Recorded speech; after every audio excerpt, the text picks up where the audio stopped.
الحمد لله الذي هدانا لهذا وما كنا لنهتدي لولا أن هدانا الله أشهد أن لا إله إلا الله وأشهد أن محمد رسول الله صلى الله عليه وسلم.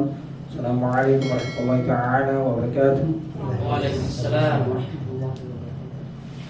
So, dadakluhan natin ang pinakamalaking achievement ng katlong kalifa na si Uthman ibn Affan radiyallahu an sa pamamagitan ng pag-unite niya ng kanyang umma sa kanyang panahon mula sa ginawa ni Abu Bakar radiyallahu an na isang buong Quran binuo niya sa panahon ni Abu Bakar radiyallahu an, at siya naman ay pararamihin niya ito ang binuo ni Abu Bakar radiyallahu an sa panahon niya.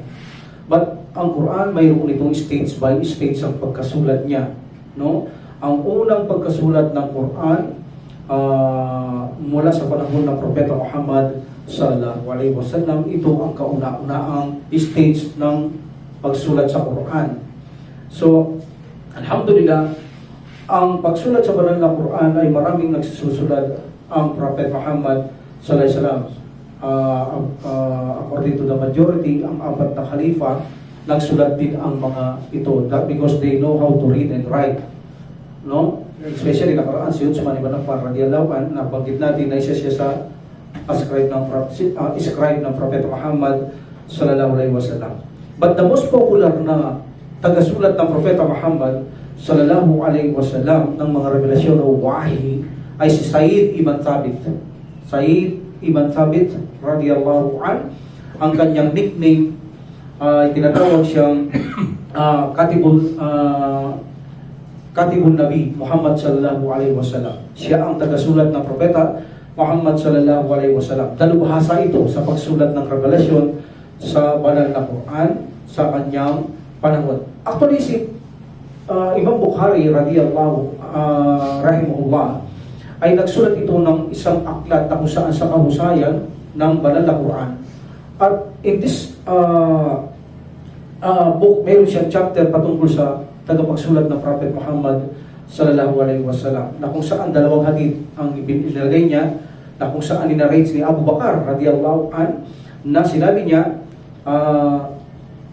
Sayyid, ikaw ang magsulat ng revelasyon. Meaning si Sayyid sa panahon ni Abu Bakar radiyallahu an, ikaw ang magsusulat, ikaw ang mag-iipon ng mga mushaf. Bubuuin natin ng isang aklat ang mga mushaf na ito. So, siya paliliwanag natin ito. Tapos na tayo dito, but bibigyan natin ng step na paliwanag ito.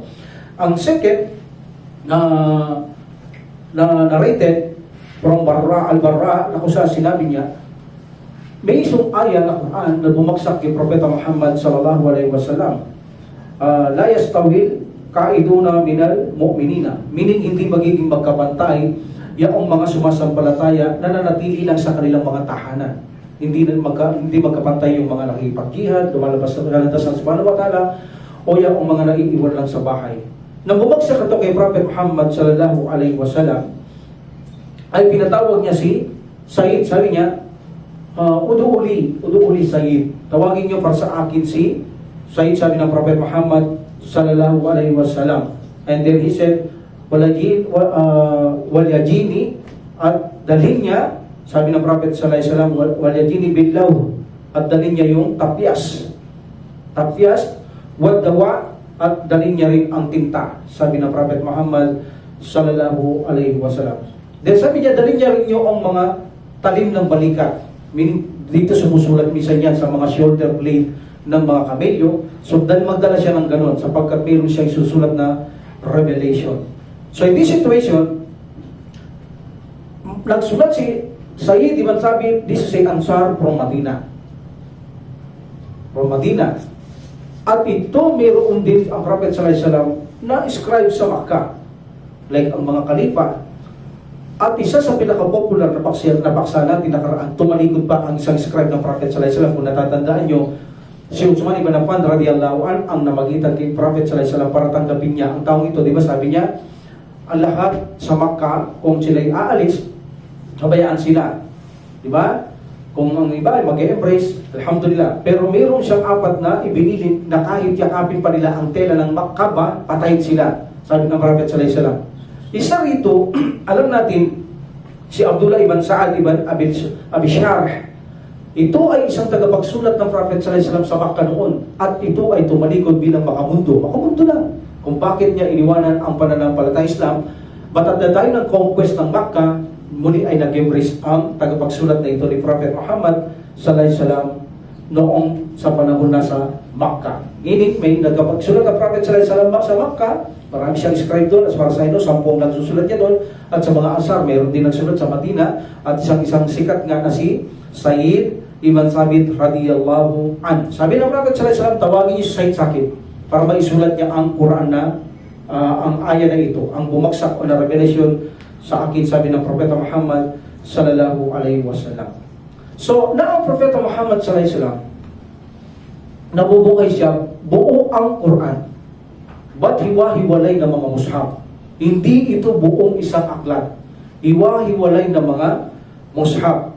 So, hindi ito naganap ang pagbuo ng Quran sa panahon ng Propeta Muhammad sallallahu alaihi wasallam, na kung saan nakasulat noon ang mga ito sa isang sa mga dahon ng palmera, mga balat ng hayop, mga plat na mga bato, mga malalapat na bato, mga shoulder ng mga ibon, ang mga hayop, at of course, number 1 sa memory at puso ng mga kamusliman. So, ibig sabihin, nakasambulat noon ang buong Quran sa pamamagitan ng mga mushaf. At actually, itong si Jibril alayhis salam ay every year niya sinusubukan o nire-review ang Prophet Muhammad sallallahu alaihi wasallam 2 times every year, no? Especially in Ramadan, pinatatapos niya ito ng 2 times ng Allah subhanahu wa ta'ala sa kanya para hindi makalimutan ng Prophet sallallahu alaihi wasallam ang buong Quran. That's why pag nagtatarawih siya, actually, kahit hindi naman buong Ramadan o sa Ramadan, talagang madaling tapusin din ng Prophet sallallahu alaihi wasallam ang Quran sapagkat mahaba ang kanilang mga tahajjud. But this is a review. Pag nire-review siya yung Angel Jibril alayhis salam 2 times a week. Kahit naman si Angel Jibril nagre-review siya 1 time a week, a year. 1 times a year, at the Prophet sallallahu alaihi wasallam 2 times a year silang nagre-review. So itong mushaf na ito nakasambulat pagkamatay ng Prophet sallallahu alaihi wasallam. The reason why kung bakit ito hindi pinabuo ng Prophet sallallahu alaihi wasallam, there is a reason. There's a many reason, but the sound reason, ang maliwanag na dahilan, iniisip kasi ng Prophet sallallahu alaihi wasallam na mayroon pang ma-abrogated. Kaya hindi niya ito pasusunod, baka mamatay siya. So mayroon ma-abrogated, so magkakaroon ng kaibahan ng Quran. That's why pinili niya munang hindi ito buuin sapagkat iniisip niya baka mayroon pang ma-abrogated sa kanyang huling buhay. Pangalawa, wala nang chance para ito ay masuri ng Prophet sallallahu alaihi wasallam because mahina na siya. Kung matatapos ang Quran, hindi naman agad ito siguro may susulat ng agad-agad, malaking proseso ito, o iipunin pa ang mga mushaf kung saan-saan ito hahanapin. So wala nang panahon para ang Prophet sallallahu alaihi wasallam makita niya pang buong Quran para masuri niya, wala na. That's why pinabayaan niya ng ganito at iniisip ng Prophet sallallahu alaihi wasallam, hindi niya pababayaan ang kanyang pagkatapos niya ang generation niya because sinabi niya, the best generation is the first generation, second generation, third generation, the Sahaba, the Tabi'in, and the Tabi'in, hindi sila pababayaan ng Allah subhanahu wa ta'ala. That's why pinabayaan niya na ito kay Allah subhanahu wa ta'ala ang pagbuo ng Quran kung sino ang bubuksan niyang puso para buuin ito sa paitulutan ng Allah subhanahu wa ta'ala. Sapagkat ang Quran sabi ng Allah subhanahu wa ta'ala, dalikal kitab, that is the book. Meaning, if you say that is the book, if pinaniwanan ko ang book, ito ay isinulat, either binasa, o either galing sa dibdib, o sinasabi at sinusulat, pagkatapos ay inipon, tapos ay bininding, meaning inipon, pagkatapos ay binuong isang aklat. That's why dalikal kitab or tansilul kitab. Meaning that sa Looping Quran, dahil itong nagkumbinsi kay Abu Bakar radiyallahu anhu, may proof sa Quran na iyan ay isang aklat na dapat talagang buuin. So alam din ng Prophet sallallahu alaihi wasallam na ito ay dapat mabuo, niya lamang mayroong nga lang dahilan. But pinaubayan niya sa Allah subhanahu wa ta'ala ang lahat ng bagay na ito at actually naganap ang kanyang kagustuhan pagkamatay ng Prophet sallallahu alaihi wasallam na ito ay pinabuo ng Allah subhanahu wa ta'ala kay Abu Bakar radiyallahu anhu sa pamamagitan ni Umar bin Khattab radiyallahu anhu. Binuksan ng Allah subhanahu wa ta'ala ang kanyang puso at pinilit niya si Abu Bakar na gawin ito bagamat ayon sa una ni Abu Bakar radiyallahu anhu. Binuksan din ng Allah subhanahu wa ta'ala ang kanyang puso at nakita ni Abu Bakar radiyallahu anhu tama na ito ay buhay ng banal na Quran. That is the first state. The second state, ang pagbuo ni Abu Bakar radiyallahu anhu nang siya ay naging khalifa pagkamatay ng Prophet sallallahu alaihi wasallam, binuo na nila ng ang buong Quran. Okay? Ang buong Quran. So in this situation, ang dahilan is the reason kung bakit binuo. Noong battle sa Yamama, Al-Yamama, maraming mga namatay na mga Muslim, maraming naging martir. At karamihan sa kanila ay mga taong memoryado nila sa kanilang isip, lalo na sa kanilang puso, ang buong banal na Quran. So in this situation, binuksan ng Allah subhanahu wa ta'ala ang puso ni Umar bin Khattab radiyallahu anhu na nasabihin niya kay Abu Bakar, magsangguni siya, ya Khalifa, Khalifatul Rasulullah, buuin natin ang Quran, sabi niya. Nangangamba ako na baka mamatay ang lahat ng mga Muslim at ang Quran ay hindi buo at maaaring ito ay mawala. Nakakatakot siya Abu Bakar o ang Khalifatul Rasulullah. So sabi niya Abu Bakar radiyallahu anhu, paano ko bubuuin ang hindi pinagbili ng Prophet sallallahu alaihi wasallam? Paano ko bubuuin ang hindi ginawa ng Propeta Muhammad sallallahu alaihi wasallam? Tingin niya ito ay bid'ah. Pero pinilit siya ni Umar bin Khattab, hindi niya pinabayag, hindi niya ito tinigilan. Pinilit siya, sabi niya, gawin mo ito, maganda ito sa ikabubuti ng ating mga kapatid sa pananampalataya. Gawin mo ang ikabubuti ng mga Muslim.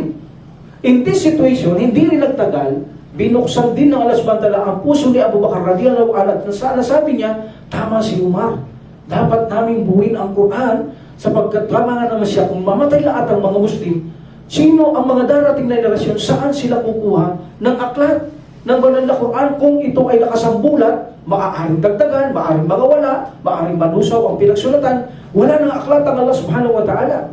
That's why, in this situation, pinatawag niya si Said Ibn Thabit radiyallahu an, ang tagapagsulat talaga ng Propeta Muhammad sallallahu alaihi wasallam. And then pinatawag niya si Said. Sabi niya, Said, sumangkiw ni sa akin si Umar bin Khattab radiyallahu an, nasabi niya buuin ko ang Quran, yung mga mushaf na nakasambulat. At pagkatapos sabi niya, ayaw ko talaga nung sa una, but later binuksan ng Allah subhanahu wa ta'ala ang puso ko, naunawaan ko gusto sabihin ni Umar bin Khattab radiyallahu an. Sabi niya, ikaw ang napili ko na magbuo ng banal na Quran. Sabi ni Abu Bakar sa kanya, sapagkat ito'y matalinong tao si Thabit, no? Mamaya bibigay ko yung mga katangian kung bakit gusto siya ni Abu Bakar radiyallahu an na siya ang magbuo. So, ito ang tagapagsulat ng Prophet sallallahu alaihi wasallam. Sabi niya, ipunin mong mga mushaf. Remember the mushaf in Quran, di ba? Pag sinabing Quran, this is the speech of Allah. Pag sinabing mushaf, yung pinagsulatan ng speech of Allah. Okay? Sabi niya, ipunin mo ang mga mushaf, i-compile natin o bubuoy natin ng isang aklat, ng isang banal na Quran. So sabi ni Said Ibn Thabit radiyallahu an, sabi niya, sumusumpa ako sa Allah. Mas magaan sa akin ang utusan niyo ako, nagalawin ko ang bundok o ilis ko, itulak ko ang bundok kaysa pabuo niyo ang Quran sa akin. Mabigat ang ibinibigay niyo sa akin na tungkulin. Mabigat, sabi niya. Mas magaan pa na ang bundok ay ilis ko. Pero imposible yun. Ibig sabihin, mas mabigat pa doon ang iniutos na ng Khalifa o ni Abu Bakar radiyallahu an sa kanya. Ngunit, siya ang pinagkakatiwalaan, kinumbisi siya ni Abu Bakar radiyallahu an, wala siyang magagawa, kailangan magmalasakit for the sake of ummah. At lalo na for the sake of Allah, because hindi mawawala ang salita ng Allah subhanahu wa ta'ala. And then, inipon niya ang lahat ng mga kasulatan na kung saan nakasulat ito, ibin na sa mga memorya ng mga Muslims mula sa kanilang puso. Inipon niya ito hanggang sa mauli, makuha niya ang huling aya mula kay Abu Qusayba al-Ansari, ang Suratul Tawbah chapter 128 to 129.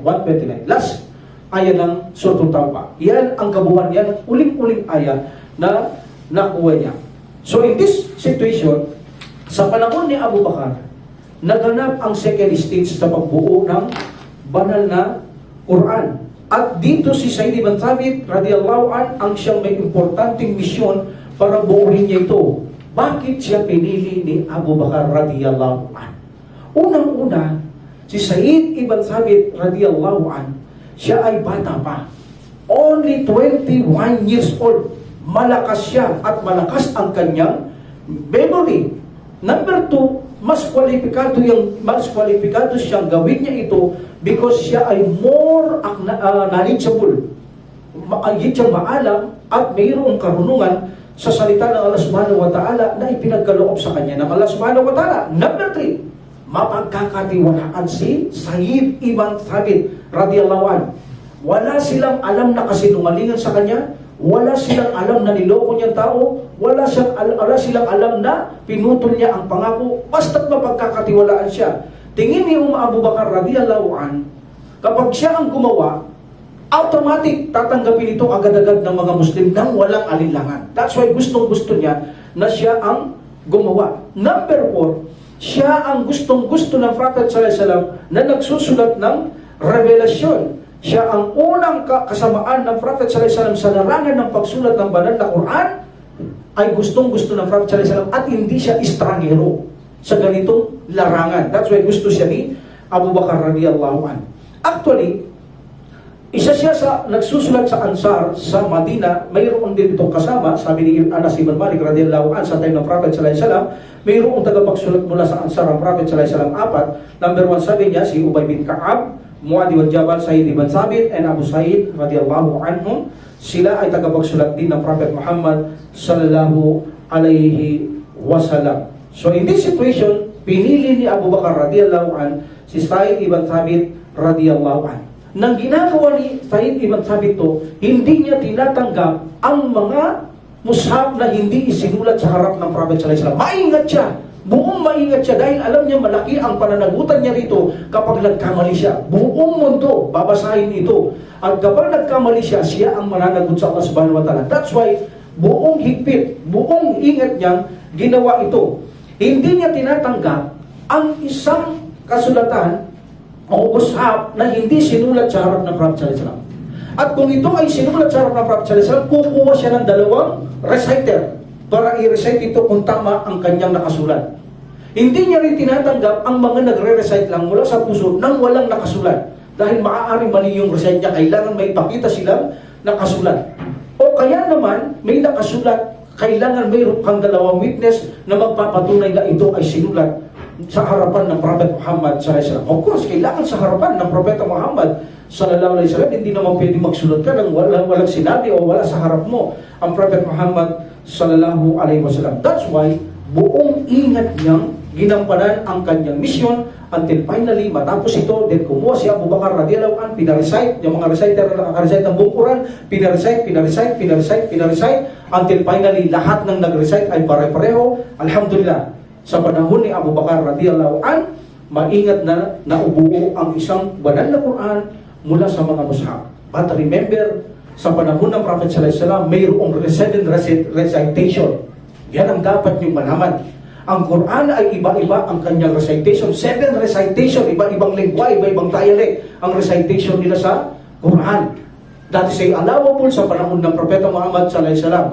That's why dadakuhan natin to para maging malinaw sa inyo kung anong ibig sabihin ng recitation, bakit mayroong ganon. Halimbawa, ikaw ay Tagalog, i-recite mo sa English, i-recite mo sa Bisaya, i-recite mo sa Ilonggo, yung mga salita ninyo, ganon ang recite. Ibig sabihin, 7 recitation in their dialect. Ganon ang pag-recite. Kung anong dialect mo, doon mo recite ang Quran. Kung anong dialect mo, doon mo i-recite ang Quran. Hindi doon dito sa binabasa natin ito. Isa ito. Ang sinulat na ito ni Abu Bakar radiyallahu an, ang original na bumabagsak na mensahe kay Prophet sallallahu alaihi wasallam, the dialect of the Christ.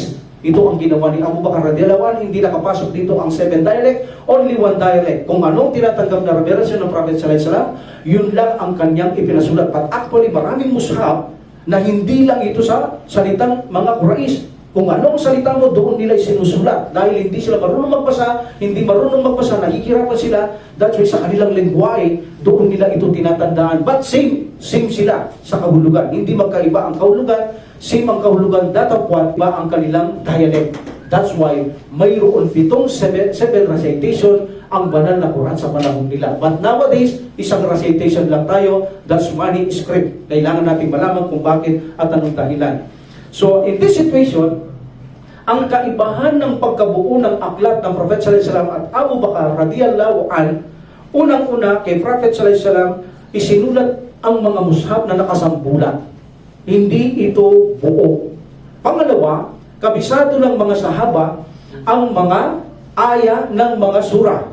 Meaning, kabisado nila ang aya ng mga surah, kung ano ang mga aya ng bawat surah. And they know the arrangement of surah na natutunan lang kay Prophet sallallahu alaihi wasallam. That's why nabuo na ng Quran kay Abu Bakar at the time ni Abu Bakar radiyallahu an, Dahil mula sa natutunan nila kay Prophet sallallahu alaihi wasallam kung ano ang ayang susunod, kung ano ang mga sura ng aya, lalo na ang kanyang mga nagsusulat, kaya alam nilang binuo ang banal na Quran, ang sunod-sunod ng aya, ang sunod-sunod ng mga bersikulo. Noon nakasambulat ito, sa panahon ni Abu Bakar radhiyallahu anhu, binuo nila na arrangement ang sura, arrangement ang mga aya. So yan ang kaibahan. Nakasambulat kay Prophet sallallahu alaihi wasallam, nalalaman nila ang kabuuan sa recite ng Prophet sallallahu alaihi wasallam, at binuo naman sa panahon ni Abu Bakar radhiyallahu anhu. Alhamdulillah. Yan ang kaibahan nila. Dati, nakasambulat, binuo ni Abu Bakar radhiyallahu anhu, but same, kung anong lengguwahe bumagsak kay Prophet sallallahu alaihi wasallam as a revelation, tulad ng huling review ni Jibril alaihi salam, ang salita ng Quraysh, doon din sinulat ni Abu Bakar radhiyallahu anhu, hindi niya pinasok ang 7 recitation, no? Now, punta tayo kay Uthman. Alalahanin niyo dahilan kay Abu Bakar radhiyallahu anhu, kung anong dahilan? Dahil nangangamatay ang mga Muslim, kaya napilitan silang buwan. Buuhin ang banal na Quran. What about Uthman? This is the third compilation of the Quran. There's kay Prophet sallallahu alaihi wasallam, then second Abu Bakar radhiyallahu anhu, then Uthman ibn Affan radhiyallahu anhu. Ang dahilan, isinalaysay ito ni Anas bin Malik radhiyallahu anhu, na si Hudayfa. Hudayfa ibn al-Yaman, dumating siya kay Uthman ibn Affan radhiyallahu anhu sa Madina. Okay? Dumating siya doon. Siya noon ay nangangampanya. Lumalaban sila, kasama niya ang Syria, ang mga tao at ang mga Iraq. Kasama siya nakakonquest, nagabi nila ang Armenia at Azerbaijan. Itong si Hudayfa, naalarma siya sa mga recitation ng mga tao. Kaya sabi ko, alaw dito, naalarma siya sa pagkakaiba-iba ng kanilang recitation sa Quran in their own dialects. Alamin din natin reason kung bakit pinagituloy ito maya-maya mula sa ating mga scholar, inshallah. So sinabi niya, nung pumunta siya sa Madina, sabi niya, Ya Amir Mu'minin, isig mo, iligtas mo ang umang ito, sabi niya. Isig mo, sabi niya. Baka dumating ang araw, kung hindi mo ito, so isisib ang umang ito, sa kanilang recitation, narinig ko sikit sa kanila, habang nakikipagdigmaan kami, iba-iba ang recite nilang Quran. Yes, this is saying aloud. Pero nakikita ko na silang nag-aaway, sabi niya, Amir Mu'minin. Nakikita ko nang sinasabi, mas magaling ang recitation namin, mas tama ang sa amin. Nasabi ng isa, no, mas magaling sa amin, mas tama sa amin. Amir Mu'minin, baka dumating ang araw, matulad sila sa Aglul Kitab, sabi niya, na kung saan may aklat sila, ngunit sila naghihidwaan, isig mo sila, iligtas mo sila, sabi na ni Al-Yaman. Sabi niya kay Hudayfa ibn al-Yaman, kay Amir Mu'minin Uthman ibn Affan radiyallahu an. O nga naman, totoo naman ngayon yan, dahil ang mga Aglul Kitab, titignan niyo Christian, isang aklat na Biblia, kung saan dumami ng dumami, iba-iba ang nasa loob niya, iba-iba ang laman.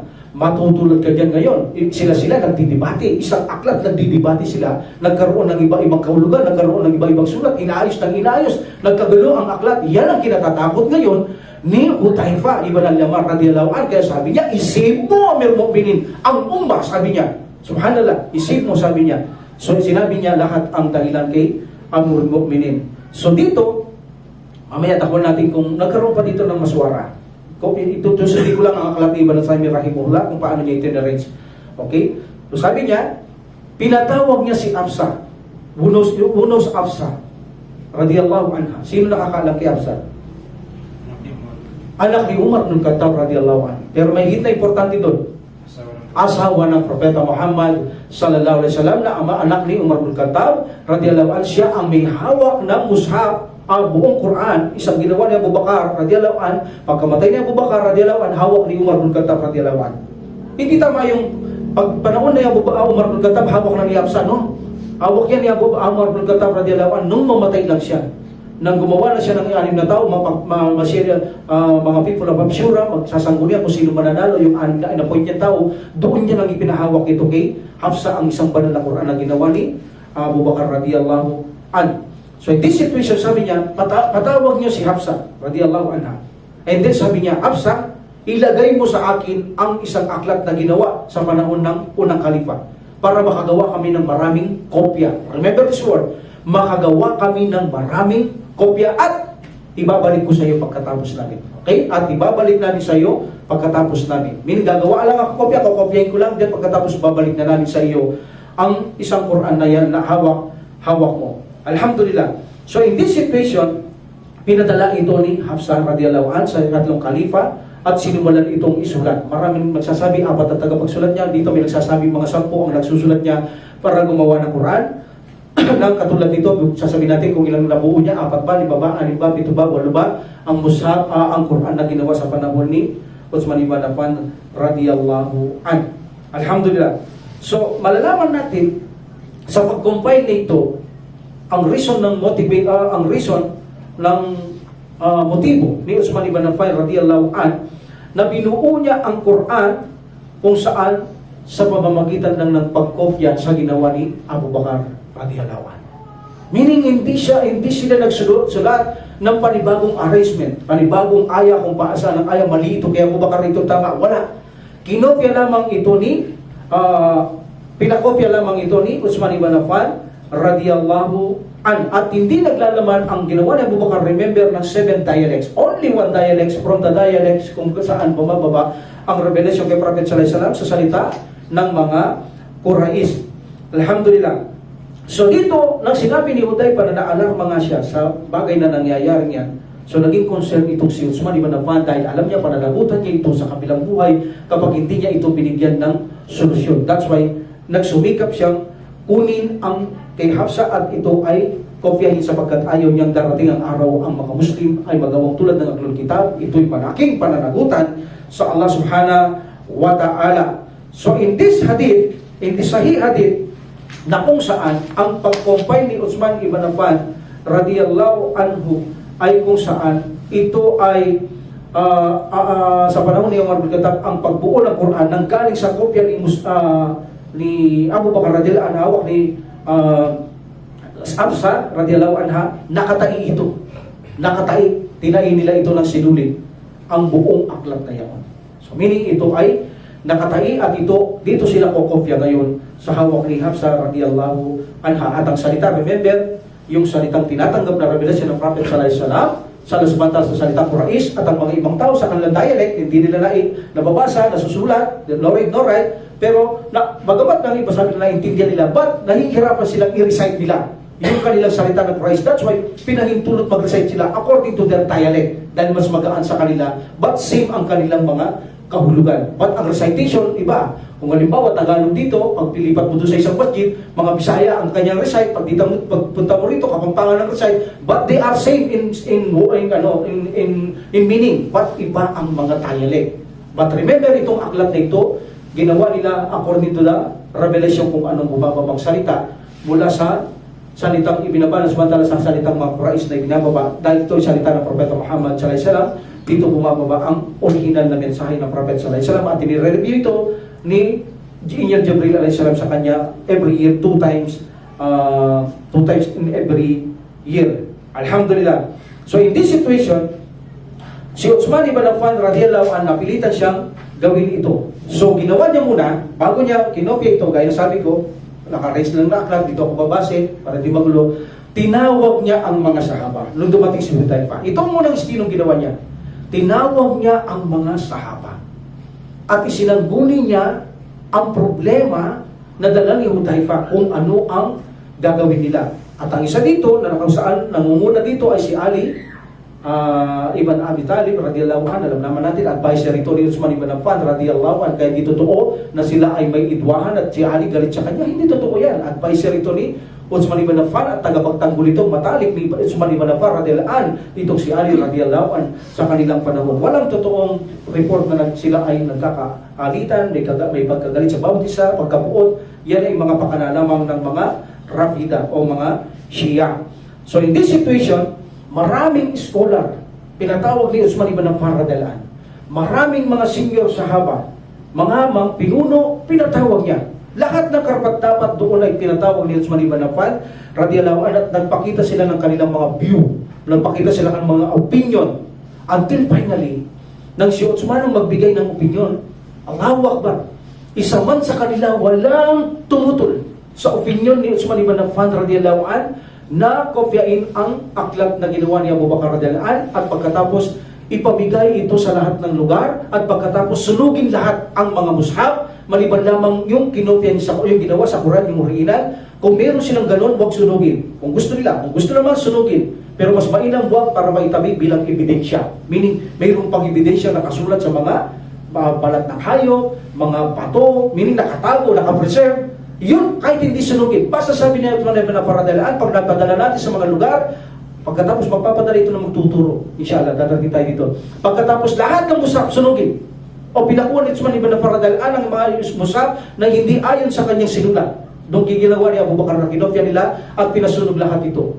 So, ang hindi lang nasunog, yung kung, at maaaring hindi sunugin, allowable kung ano yung sinulat ni Abu Bakar radhiyallahu anhu, kinopya niya, maaaring itabi yun as evidence ni present, mas mainam yun. So, nakatabi yung, that's why maririnig yung ibang Muslim, may mga nakapresent pa tayong ebidensya, nakasulat sa bato, sa balat ng hayop, sa mga bato malalapad, maroon pa ngayon. Alhamdulillah. So, ito'y suporta na katotohanan mayroong pinagsulatan sa panahon ng Prophet Muhammad sallallahu alaihi wasallam. So, in this situation, naniniwala si Uthman ibn Affan radhiyallahu anhu na hindi ito bid'a. Sapagkat ginawa na ito ng naunang kalifa, na ito ay hindi bid'a. Tulad ng paniniwala ni Abu Bakar radhiyallahu anhu una, ayaw niya dahil ito raw ay tingin niya bid'a, hindi ginawa ng Prophet sallallahu alaihi wasallam, but until finally, ginabayan siya ng Allah subhanahu wa ta'ala at naisip niyang tama na gawin niya ang malalakuan at naniniwala si Uthman ibn Affan radhiyallahu anhu, hindi ito bid'a. Ito ay para sa kabubuti ng mga Muslim sa kanilang panahon at darating pang mga Muslim. Itong ginawa ni Uthman ibn Affan radhiyallahu anhu, maraming nakakita na sinunog niya ang mga mushaf. So isa itong pagkakataon para ang mga kaaway at mga hipokrito para siya ay pamalian at ang ganyang gawain mabuti ay gawing masama at mali. Isa sa pamamaraan ng mga hipokrito sa kanyang panahon. Ang tamang ginagawa ni Uthman ibn Affan radhiyallahu anhu, pinakikita na sa tao na ito ay mali para pamuhin siya ng mga tao, para tanggalin siya sa kanyang posisyon at palitan si Uthman ibn Affan radhiyallahu anhu. That's why pinagtanggol siya ni Ali radhiyallahu anhu. Sabi niya, ni Ali radhiyallahu anhu, ang sino mang pumuna kay Uthman ibn Affan radhiyallahu anhu, sabi niya, sasabihin ko sa inyo, sumusumpa ako sa Allah na hindi niya ginawa ang kanyang ginawa ayon sa kanyang gusto. Sumanggunin muna siya sa amin bago niya ginawa ang pagpaparami ng Quran at bago niya sinunog ang mushaf, sumangguni siya sa amin. Ibig sabihin, hindi galing sa kanyang sariling desisyon yan. Kung siya ay inyong hahamakin, inuna niyo pa kaming hamakin sapagkat kami ang nag-utos kung may kagustuhan na pahintulutan ang Amir Mu'minin na gawin niya ang kanyang gusto sapagkat nakita namin tama na sunugin ang lahat ng mga ibang dialect except the original dialect na dumarating kay Prophet sallallahu alaihi wasallam. So kami ang lahat ay agree. Kaya wala akong nararapat na nakikita sa inyo, sabi ni Ali radhiyallahu anhu, wala akong nararapat makita sa inyo ang pumupuna sa kanya at sinisisi siya. Sapagkat kapag ako ang kalipa, kahit sa lugar niya, ako ay gagawatin ng katulad ng kanyang ginawa. Meaning gagawin ko rin yan, ang kanyang ginawa. Kaya wala kayong dapat sisihin. Bakit niya sinabi ito? Dahil sa panahon nila, gusto nila si Ali ang mamuno. Sinisiraan na nila si Uthman ibn Affan radhiyallahu anhu. Pinamamalian ng kanyang mga mabubuting ginagawa na mali.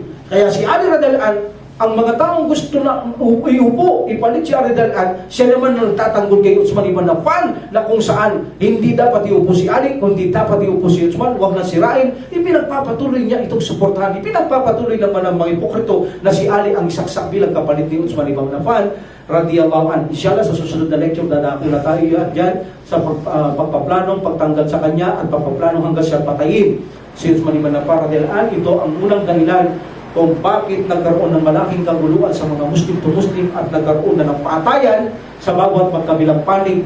Ito ang simulang dahilan kay Uthman ibn Affan radhiyallahu anhu. Now, makikita natin ang kaibahan ng compilation ni Abu Bakar. Ang kay Abu Bakar, binuo niya ito from mushaf. Binuo ni Abu Bakar radhiyallahu anhu. Ang kay Uthman hindi niya binuo. Pinarami niya lang. Mali ang paniniwala na kung saan sinasabi nila, like for example, sinabi ni Al-Harith Al-Muhasibi na sinasabi nila, kilalang kilala, si Uthman ang nag-compile ng Quran. That's wrong. Walang kinompile si Uthman ibn Affan sa pagbuo, kundi nag-compile siya ng pagpaparami lamang ng banal na Quran mula sa ginawa ni Abu Bakar radhiyallahu anhu. So ang kaibahan nila, binuo ito ni Abu Bakar radhiyallahu anhu ang mga mushaf na gawing isang banal na Quran. What is the reason? Dahil nangangamatay ang mga Muslim na maaalam mag-recite ng banal na Quran. At ang reason naman kay Uthman ibn Affan radhiyallahu anhu kung bakit niya pinarami ito at padala sa ibang lugar, at pagkatapos ito na lamang ang basahin, tapos lang lahat ng mga ibang dialect, ang dahilan naman ay dahil sa pagre-recite ng mga iba-ibang lugar ng mga Muslim sa kanya-kanyang dialect na nakakatakot darating ang araw, magkakaroon ng pagkakaiba-ibang kahulugan, pagkakaibang recite, at mag-aaway-away, mas magaling sa amin, mas magaling sa kanila, mas magaling dito, narinig na dito. Ni Udaypa, kaya sabi ni Udaypa, Siko ang umma, narinig ko sila. Sabi ng isa, mas magaling ang recitation namin, okay yung amin, sa isa sa inyo. Sabi niya, no, mas magaling amin. So magkaroon ng quote at inggitan, pwedeng magkaroon ng estilo ng Ahlul Kitab. That's why ito ay ginawa ni Uthman ibn Affan radhiyallahu upang sa ganun isave niya ang umma up to now. Isave niya ang umma. Dapat ito ang sundin dahil ito ang ginawa ni Uthman ibn Affan radhiyallahu para magkaisa ang buong Muslim. Sa panahon ni sa panahon natin na isa lang ang uri ng recitation ng Quran na ginagamit ngayon ang Uthman script. Alhamdulillah. So in this situation, alam natin ang dahilan kung bakit gumawa si Abu Bakar radhiyallahu an ng Quran at bakit niya binuo, because nangangamatay ang mga maaalam sa banal na Quran doon sa Battle of Al-Yamama. Yun ang reason kay Abu Bakar radhiyallahu an. Ang reason kay Uthman, dahil sa pag-recite ng iba't ibang dialect, na ito naman ay ipinahintulot noon sa panahon ng Propeta Muhammad sallallahu alaihi wasallam. Alhamdulillah. So meaning, walang ginawa si Uthman ibn Affan radhiyallahu an na bago. Kinopya niya lang. Kinopya niya lang. Kaya sabi niya, tawagin niyo si Hafsa radhiyallahu anha at sinabi niya, Hafsa, ibigay mo sa amin ang ginawa ni Abu Bakar radhiyallahu anhu para kopyahin namin at pagkatapos ibabalik namin. Meaning wala siyang ginawa. Kumopya lamang si Uthman ibn Affan radhiyallahu anhu. Alhamdulillah. So in this situation, dako tayo sa Uthmano manuscript na naglalaman ng 7 recitation ang Quran.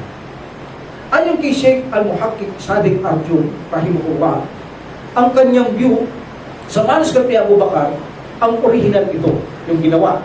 At the time ni Uthman ibn Affan radhiyallahu anhu, this is consensus, kinopya ito ni Uthman ibn Affan radhiyallahu anhu.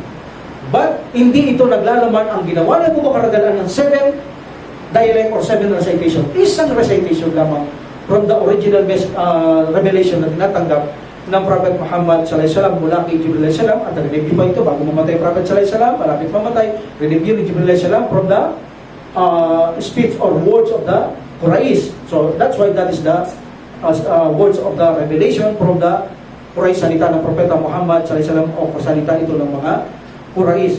The 7 recitation, ang dahilan kung bakit ipinahintulot ito para gawing magaan sa mga tao ang pag-recite.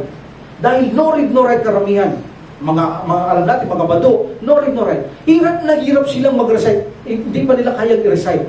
That's why ipinahintulot sa kanila na i-recite yung revelation sa kanilang salita, but same in meaning.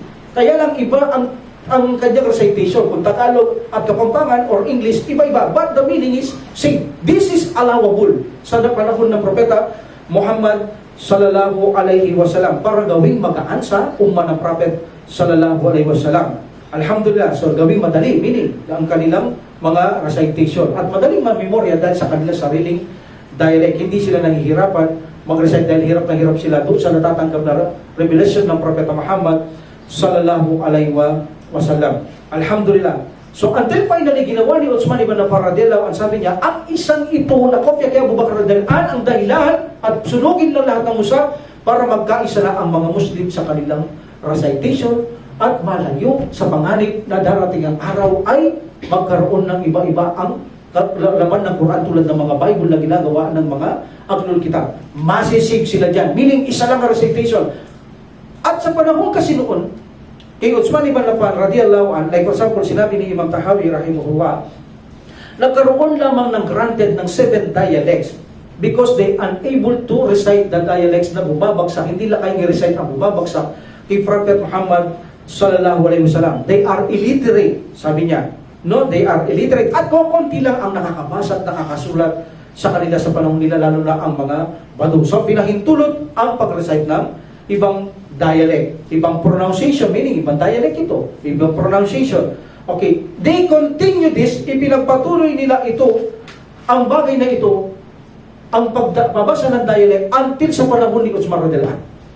Itinigil ni Uthman ibn Affan radhiyallahu anhu ang ibang dialect na pagbigkas because nangangamba siya na magkaroon ng pagkakaiba ang Quran pagdating ng panahon. So in this situation, nagkapareho na lamang ang dialect saan man lugar nila noon, tinuruan sila, pinaturo sila ni Uthman ibn Affan radhiyallahu anhu. Nagsakripisyo siyang turuan ng mga tao. Tinuruan sila. Nung dali nila ang mga Quran na kopya, tinuruan nila. Nagbigay siya ng mga tao sa bawat lugar. Kung saan, huwag kang aalis dyan. Turuan mo sila how to pronounce na properly ang Quran. That's why pinag-aaralan natin ngayon ng Tajwid. Pinaturo yan, yung Uthman ibn Affan radiyallahu an. So, hindi na ito pwede sa panahon niya. Tinanggal niya para masave ang ummah. In this situation, ayaw sa gusto nila, magre-recite sila in one recitation. Malalayo sila sa, mas marunong kami, mas magaling kami. Yung pronounce iba yung pronounce sa Kapampangan, sa Tagalog, sa English, hindi yung Tajwid, iba rin. So now, hindi na ganun. Para masave ang ummah, isa na lamang ang kanilang recite. Buong ummah noon, at ito ay nagkasundo ang mga sahaba sa kanya ginawa at wala sa kanila ang sumalungat dito. So meaning, in this 7 recitation, ito ay pansamantala lamang na pinahintulot. Hindi ito pinahintulot ng matagalan. At ito ay pansamantala lamang na inirecite nila ang 7 dialect. Sabi ni At-Tabari, ang recitation ng 7 dialect is not obligatory. Hindi ito obligatory, ito ay pansamantala lamang para hindi sila mahirapan. But noong marami na ang nagtuturo, marami na ang nakakaalam, ito ang isang dahilan kung bakit dapat nang itigil. Pwede na silang turuan, madali na silang turuan, marami nang magaling magturo ng Quran. That's why hindi na obligado sa kanila ang mag-recite sa kanilang sariling dialect. So in this situation, malalayo sila sa misguidance. Ginawa ni Uthman ibn Affan na sila ay tumigil na sa kanilang iba't ibang dialect na pag-recite sapagkat gumawa na siya ng maraming kopya, ipadadala sa bawat lugar, at sa bawat lugar ay may magtuturo sa kanila ng proper way ng recitation at ipapaintindi at ipaliliwanag ang nakasulat sa Quran, mga maaalam ay ipadadala ni Uthman ibn Affan radiyallahu an. Sa ganito ay obligado na silang mag-recite ng banal na Quran sa ginawa ni Uthman ibn Affan mula sa kinopya niya kay Abu Bakar radiyallahu an. Alhamdulillah. Now, how many mushaf? How many Quran ang ginawa ni Uthman ibn Affan radiyallahu an? That's a ikhtilaf. Number 1, the majority, 4 lang ang kinopya niya. 4 ang ginawa nilang kopya doon sa ginawa ni Abu Bakar radiyallahu an. At ang ito ay ipinadala niya ang isa sa Madina, na iwan. Ang isa sa Madina. Meron kay Hafsa, na iba ng isa kay Madina, sa Madina. Okay? The other said, yung kay Hafsa ang naiwan. But the other said, no. Meron sa Madina, kay Hafsa nakatabing isa. At ang isang pinadala sa Syria. Okay? Yung isang ginawa, meaning hindi na pwedeng mag-recite yung sa Syria yan, tuturuan na yan. Iwanan ng recitation ng kanilang dialect. Number 2, Kufa. 3, Kufa. At number 4, Basra. So, pali 4. Isa sa Madina, isa sa Basra, isa sa Kufa, isa sa Syria. Okay. Another, sabi nila 5. Number 1, naiwan sa Madina.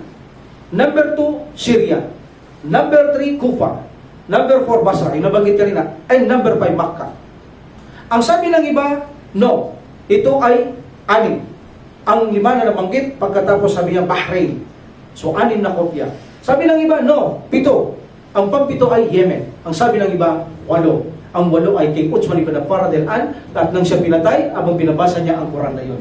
Yun ang pang-8. Sabi niya, mismo kay Uthman ibn Affan radhiyallahu an, na hawak-hawak niya abang siya nagre-recite na siya pinatay noon sa kanyang tahanan. 8 sabi nila. But the majority, 4. Ito sa 4 na ito, si Uthman ibn Affan radhiyallahu an, bawat magpadala siya ng Quran, of course, kailangan turuan nila. Hindi naman pwede ibigay lang yun. Nahihirapan nga magbasa, no read, no write. Kailangan i-explain din nila yung mga yan. Paano bibigasin yan? Paano tamang pronunciation?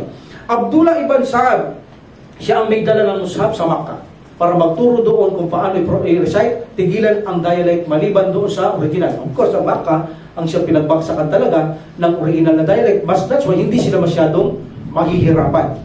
Number 2, pinadala si Al-Mughira ibn Shihab ang Mus'ab o Quran na dala niya, Syria.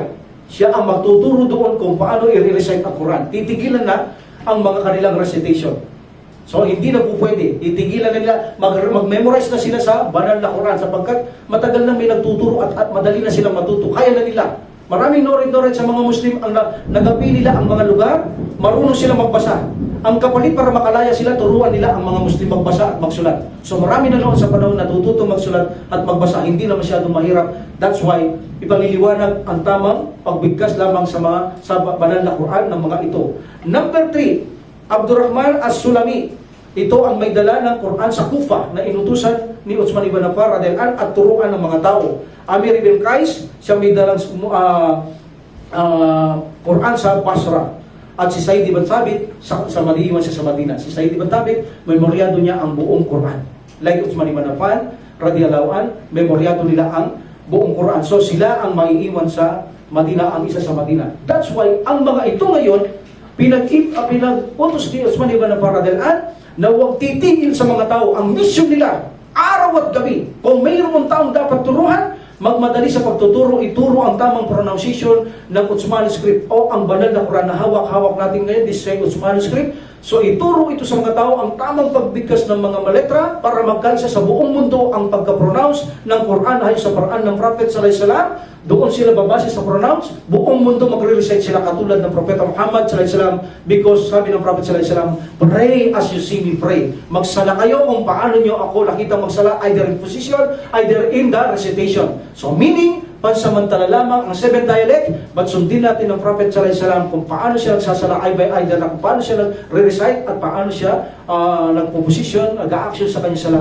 So sundin natin. So turo nyo sa mga tao yan. Meaning wala na silang halos tulog.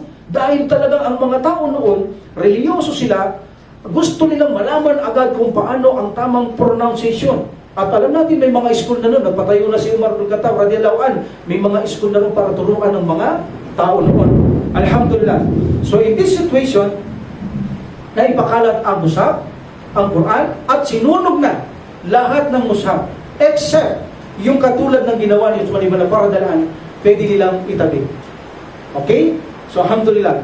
In the time na ito, ang mga hypocrites ay gumawa ng paraan para pasamaan na si Uthman ibn Affan radhiyallahu anhu. Isa dito si Ibn Mas'ud, ginamit nila si Ibn Mas'ud radhiyallahu anhu na siya ay hindi agree sa ginawa ni Uthman ibn Affan radhiyallahu anhu. Sa kontra, nagkakaroon sila ng idwaan, hindi pagkakasundo, nagkawatak ang mga Muslim, sumunod kay Ibn Mas'ud ang iba. Anong dahilan?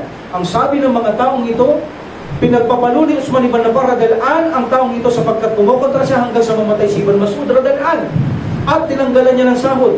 Walang katotohanan ang bagay na yan. Si Ibn Mas'ud ang totoong taong ito na nagpatunay sa mga tao na dapat tanggapin ang gustong gawin ni Uthman sapagkat ito'y tama, at sinabi niya, kailanman hindi ililigaw ng Allah ang kanyang umma na ito. Dahil pinagpili ng Prophet sallallahu alaihi wasallam, mawawala ang kaalaman sa pagkamatay lamang ng mga maaalam. Ngunit hanggat mayroong maaalam, hindi mamamatay ang kaalaman. Sabi niya, sundin natin ang Khalifa, ang Amir Mu'minin, sapagkat itong kanyang ginawa ay akma sa ating panahon para hindi tayo magkagulo. Siya ang nagpatunay niya na siya ay willing sa gagawin ni Uthman ibn Affan radhiyallahu anhu. That's why ang kanilang sinasabi na nagkaroon sila ng ibaan, pagkakaaway, pagtatalo, ang pinatay ni Uthman ibn Affan sa pagpapalo ito, tinanggalan ng sahod. Walang katotohanan ang lahat ng mga yaan. Walang katotohanan ang lahat ng mga yaan. Alhamdulillah. Wa qad da'awat alhamdulillah rabbil alamin wa salatu wa salam ala rasulillah. Subhanakallahumma wa bihamdika asyhadu an la ilaha illa anta astaghfiruka wa atubu ilaik. Assalamualaikum warahmatullahi wabarakatuh. Waalaikumsalam.